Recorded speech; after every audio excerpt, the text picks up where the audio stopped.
જોઈએ તો આ વખતે સુપ્રભાતે સરસ મજાની વાત લેતા હતા અને અંદરમાં અનંત જ્ઞાન, અનંત દર્શન, અનંત સુખ, અનંત વિધિ કરી તે પ્રત્યે એનો સુંદર મજાનો કળશ લેતા હતા. પણ આજે જોયું તો આગલા કળશની અંદર જેને જ્ઞાન નહીં અને ક્રિયા નહીંની પરસ્પર મૈત્રી હોય એને જ આવું પરિણમન થાય છે એવી વાત લીધી. તો જ્ઞાન નહીં ને ક્રિયા નહીંની મૈત્રીનું સ્વરૂપ શું હશે? ગુરુદેવનો તો પ્રભાવ કે ગુરુદેવ તો કંઈક જુદું, એમને તો વાત જુદી. બાકી જ્ઞાન નહીં ને ક્રિયા નહીં એટલે જે એની મૈત્રી કરી કે હું નાયક છું એમ અંતરમાંથી જેને ગ્રહણ કર્યું, પોતાનું અસ્તિત્વ જેને ગ્રહણ કર્યું, એ જો અંદરમાંથી પોતે રાગથી નિવર્તે અને પોતે પોતામાં લીનતા કરે કે હું જ્ઞાયક છું, જ્ઞાયક રૂપે પરિણમન કરે, તો એ જ્ઞાન નહીં ને ક્રિયા નહીં ની મૈત્રી છે. જ્ઞાયકની જ્ઞાયક રૂપે પરિણતિ ન કરે અને માત્ર હું જ્ઞાયક છું, બધું ઉદયાધીન છે, બધું વિભાવ છે, એમ માત્ર એ બોલ્યા કરે અને અંતરમાંથી જો ભેદ જ્ઞાન ન થાય અને હું જ્ઞાયક છું, જ્ઞાયક રૂપે પરિણતિ ન થાય, તો એ જ્ઞાયક રૂપે પરિણતિ ન થાય તો માત્ર એ જ્ઞાન બોલવા રૂપે થાય છે અને ક્રિયામાં શુભ પરિણામ કરીને એમાં સંતુષ્ટ થાય તો પણ એ ક્રિયામાં રોકાઈ જાય છે. પણ પોતાનું અસ્તિત્વ ગ્રહણ કરીને હું જ્ઞાયક છું, એ જ્ઞાયક છું એમ જાણીને રાગથી નિવર્તન, રાગથી જુદો પડીને જ્ઞાયકનું જ્ઞાયક રૂપે પરિણમન કરે તો એ જ્ઞાન નહીં ને ક્રિયા નહીં ની મૈત્રી છે. તો એ અનેકાંતપણે યથાર્થ આત્માને એને ગ્રહણ કર્યો છે. હું ચૈતન દ્રવ્ય અખંડ શાશ્વત છું, એ શાશ્વત છું એને જેવો જ્ઞાયક છે તે રૂપે પરિણતિ કરવાનો એને પર્યાયમાં પણ એવો અભ્યાસ કરે છે, રાગથી નિવર્તે છે અને પોતામાં સ્વરૂપની પરિણતિ પ્રગટ કરે છે, તો એ ખરેખર એની ભેદ જ્ઞાન એ ખરેખર જ્ઞાયકની પરિણતિ પ્રગટ થઈ છે.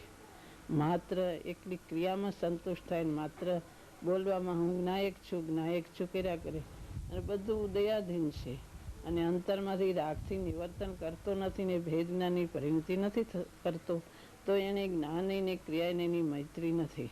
પણ દ્રવ્ય દ્રષ્ટિ એને કહેવાય કે પોતે ચૈતનનું અસ્તિત્વ ગ્રહણ કરી અને જ્ઞાયકની પરિણતિ પ્રગટ કરે તો એને દ્રવ્ય દ્રષ્ટિ યથાર્થ પ્રગટ કરી છે.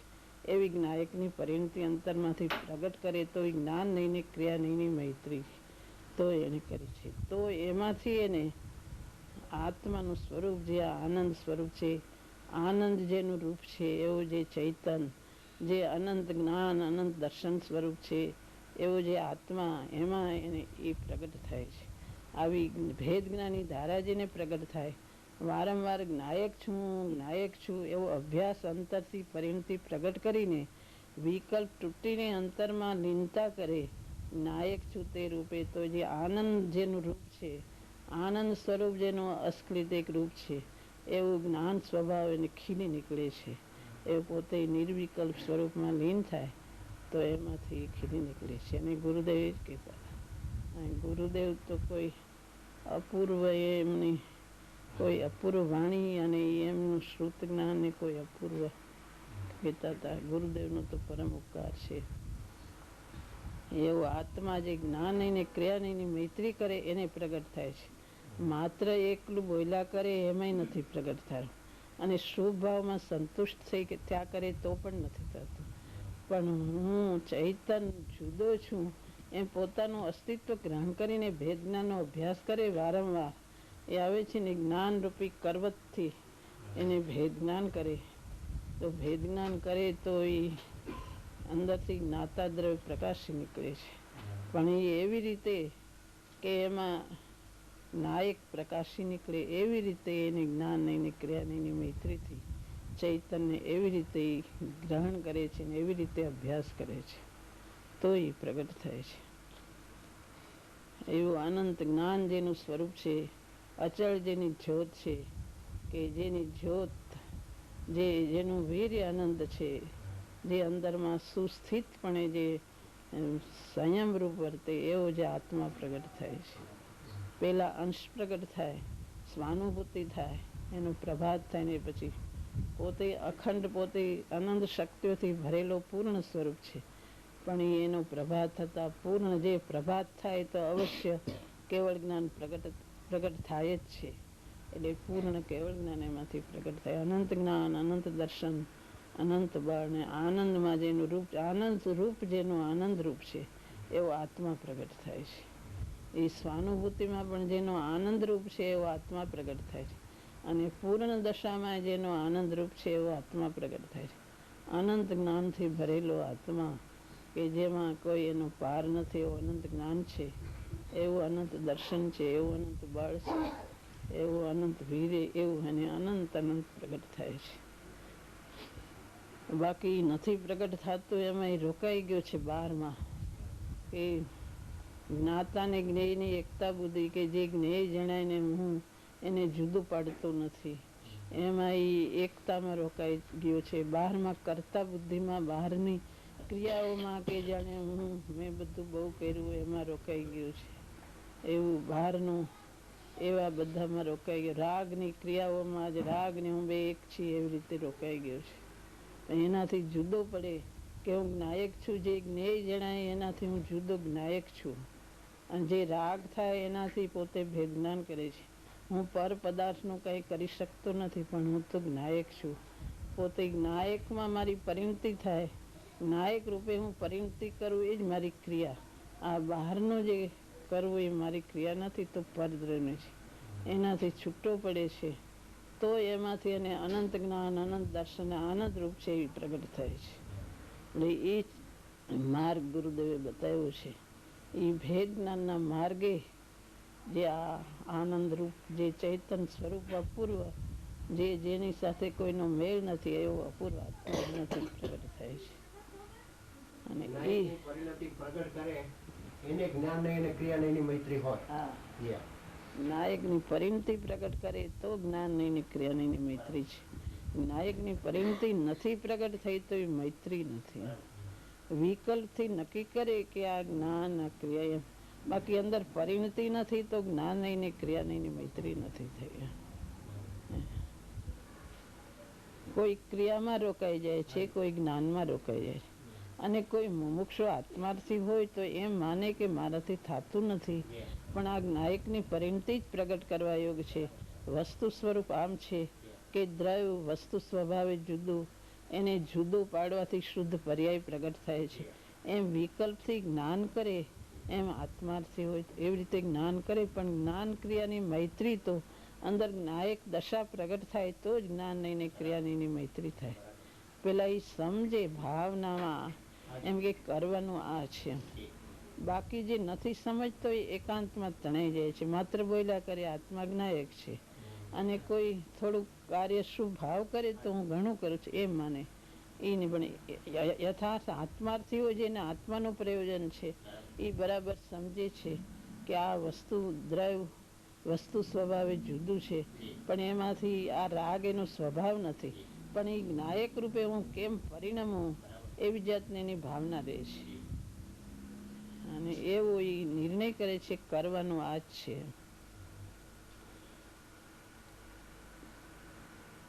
કોઈ ક્રિયા શુષ્ક જ્ઞાનમાં કોઈ એ તો છોડી દે, પણ જ્ઞાન ને વૈરાગ ની મૈત્રી, જે જ્ઞાન ને વૈરાગ સાથે હોય છે, તો વૈરાગમાં અને આ ક્રિયામાં એક જ સરખો ભાવ છે કે કઈક થોડોક સૂક્ષ્મ તફાવત હશે?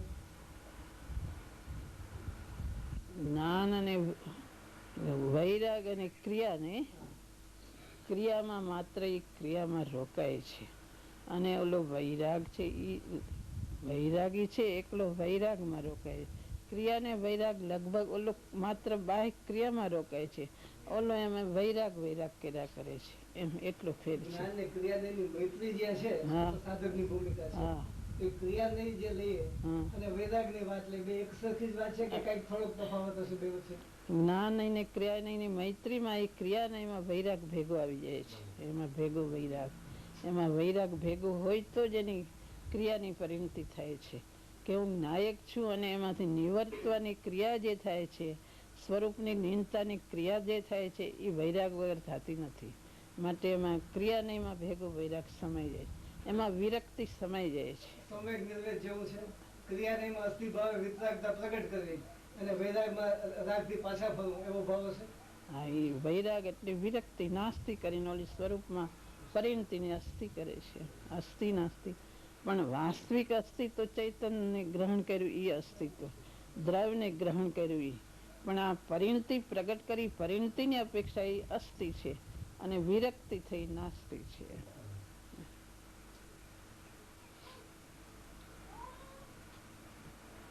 એ ક્રિયાવાળો જે 12 ક્રિયામાં છે એ વૈરાગની ક્રિયામાં એવી રીતે રોકાય છે. એમાં ગર્ભિત વૈરાગ, પણ એ વૈરાગ સમજ્યા વગરનો છે. આત્માને સમજતો નથી, અસ્તિત્વ ગ્રહણ કર્યું નથી. રૂંધાયેલો કશાય. હા, એવું છે.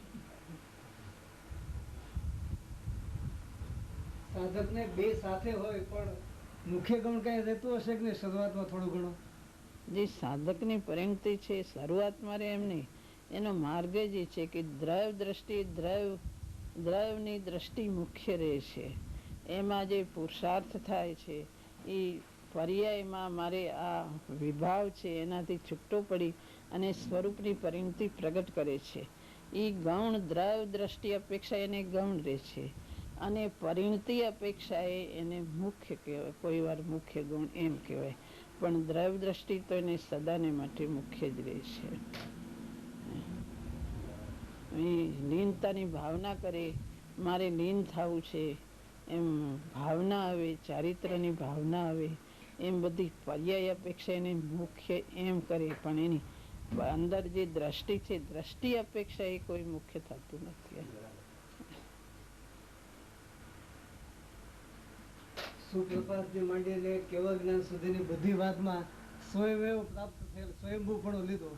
બીજાનું કઈ અવલંબન થોડું ઘણું હશે કે ના, બીજા કોઈનું નહીં. એક સ્વયંભૂ આત્માનું જ અવલંબન. દ્રવ્ય દ્રષ્ટિની સ્વયંભૂ આત્મા સ્વયં પોતે પોતાથી છે, સ્વતઃસિદ્ધ, એનું જ આલંબન, બીજા કોઈનું આલંબન નહીં. દેવશાસ્ત્ર ગુરુ થોડાક મદદમાં, ટેકામાં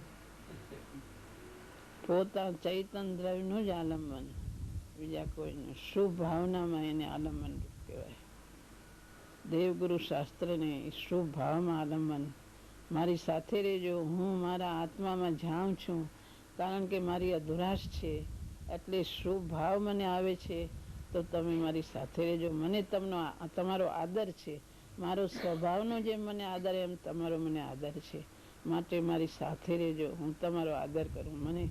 હું જ્યાં આગળ જાઉં ત્યાં મને સાથીદાર તરીકે મને સહાયમાં દે ગુરુ શાસ્ત્ર રહેજો એમ ભાવના કરે. બાકી આલંબન દ્રવ્ય કામ પોતાને કરવાનું છે. દેવગુરુ શાસ્ત્ર પ્રત્યે શુભ ભાવનામાં એને ભક્તિ પૂરી આવે છે કે મારી સાથે જ રહેજો. એને એમ નથી થતું કે એ બધું બહારનું છે, કરવાનું અંદરમાં છે ને, એવી જાતના ભાવ નથી આવતા. એને ભાવ એમ થાય હું અંદર જાઉં અને શુભ ભાવ ઊભો છે, હજી કાંઈ વિતરાગ નથી, શુભ ભાવનામાં તમે મારી સાથે રહેજો, એમ ભક્તિ ભાવ આવે છે. ગુરુદેવ મને સહાય રૂપો, મને ઉપદેશ આપે, એવી બધી ભાવના હોય છે. ભાવના એવી હોય છે. ગુરુના પ્રતાપે જ હું આગળ ગયો, ગુરુદેવે જ બધું આપ્યું છે, એમ દેવગુરુ શાસ્ત્ર ઉપર એની ભક્તિ આવ્યા વગર રહેતી નથી. પુરુષાર્થ પોતે કરે પણ ઉપકાર ગુરુનો, દેવગુરુ શાસ્ત્રનો એને આવ્યા વગર રહેતો નથી. અનાદિકાળથી અજાણ્યો માર્ગ એ ગુરુદેવે બતાવ્યો છે. અને જે પર્યાયમાં દ્રવ્ય અનાદિ અનંત શુદ્ધ હોવા છતાં પર્યાયમાં જે પરિણતિ પલટાવવામાં જે એને પુરુષાર્થ થાય, એમાં દેવગુરુ શાસ્ત્રનું નિમિત્ત હોય છે. અને અનાદિનો નિમિત્ત નૈમિત્તિક સંબંધ પણ એવો છે કે અનાદિથી જે પોતે સમજ્યો નથી, એમાં પેલો સમજે ત્યારે દેશના લબ્ધિ હોય છે. એમાં દેવ કે ગુરુનું નિમિત્ત, પ્રત્યક્ષ નિમિત્ત હોય છે, એવો નિમિત્ત ઉપાદાનનો સંબંધ છે. જો એકલું પોતાથી જ થાય છે, પણ નિમિત્ત નૈમિત્તિક સંબંધ ન જ હોય તો આવો આ સંબંધ છે કે દેશના લબ્ધિ અનાદિમાં પેલી દેશના લબ્ધિ થાય છે, અને પ્રત્યક્ષ દેવગુરુ હોય એવી રીતે દેશના લબ્ધ થાય છે. માટે પ્રત્યક્ષનો ઉપકાર કહેવામાં આવે છે. જે પ્રત્યક્ષ સદગુરુ સમન્વય આવે છે, પ્રત્યક્ષનો ઉપકાર છે. કારણ કે અનાદિથી પોતે ચૈતન દ્રવ્ય શુદ્ધ હોવા છતાં જ્યારે એની પર્યાય પલટવાનો પુરુષાર્થ હોય ત્યારે દેવ ને ગુરુનું નિમિત્ત હોય એવો નિમિત્ત ઉપાદાનનો સંબંધ છે. દરેક દ્રવ્ય સ્વતંત્ર હોવા છતાં આવો નિમિત્ત ઉપાદાનનો સંબંધ હોય છે. એટલે પર્યાયનું નિમિત્ત નૈમિત્તિકનો કેવો સંબંધ છે એ જ્ઞાનમાં રાખી અને એ દરેક દ્રવ્ય સ્વતંત્ર છે એવી જાતની એની દ્રવ્ય ઉપર દ્રષ્ટિ ને એવી જાતનું એનું જ્ઞાન એવી રીતે કામ કરે છે. દ્રષ્ટિ ને જ્ઞાન એ બે મૈત્રી તરીકે કામ કરે છે. જેમ જ્ઞાન નહીં ક્રિયા નહીં મૈત્રી, એમ દ્રષ્ટિ ને જ્ઞાન મૈત્રીથી કામ કરે છે. જૈન દર્શન એવી અટપટી વાત બીજાને સમજાતી નથી, ઘડી કામ કેવું ને ઘડી કામ કેવું. એ બેયને સંબંધ છે. એને દ્રષ્ટિ ને જ્ઞાન ની મૈત્રી છે. દ્રવ્ય દ્રષ્ટિ અખંડ ગ્રહણ કરે તો જ્ઞાનમાં બે આવે છે, એ મૈત્રી છે. વસ્તુનું સ્વરૂપ દ્રવ્ય ગુણ પર્યાય છે, માટે બધામાં બબે આવે છે. વસ્તુ સ્વભાવે અભેદ અને એમાં ગુણના ભેદ પર્યાય ભેદ ને અભેદ બે અપેક્ષા એક દ્રવ્યમાં હોય છે, માટે દરેક ઠેકાણે બે ની મૈત્રી હોય જ છે. દ્રષ્ટિ ને જ્ઞાન સાથે હોય, જ્ઞાન અને ક્રિયા ને જેમ સાથે હોય એમ દ્રષ્ટિ ને જ્ઞાન સાથે હોય છે. વસ્તુ અનાદિ અનંત છે તો એમાં કઈ અનંતા ગુણ નથી એવું નથી કે એને અભેદ કહેવાય. વસ્તુ સ્વભાવે તો લક્ષણ ભેદે એમાં કઈ ભેદ નથી કે એમાં પર્યાયો નથી કે બધી અપેક્ષા એ કુટસ્થ છે એવું નથી કે એમાં કોઈ ગુણ નહીં. એ એક અખંડ દ્રવ્યો છે પણ એમાં ગુણો નથી એવું નથી. એક વસ્તુની અંદર એક અભેદમાં અનેકાંતમય મૂર્તિ છે, એટલે એમાં બે અપેક્ષા એક દ્રવ્યમાં જ હોય છે. તો એની સાધનામાં પણ બધામાં બે અપેક્ષા હોય છે. વસ્તુ સ્વરૂપ જ અનેકાંતમય મૂર્તિ છે. જ્ઞાન નહીં લીધું તો શાદવાદની પ્રવીણતાથી પહેલી વાત ક્યાં લીધી? પેલી જ લીધી શાદવાદની પ્રવીણતાથી.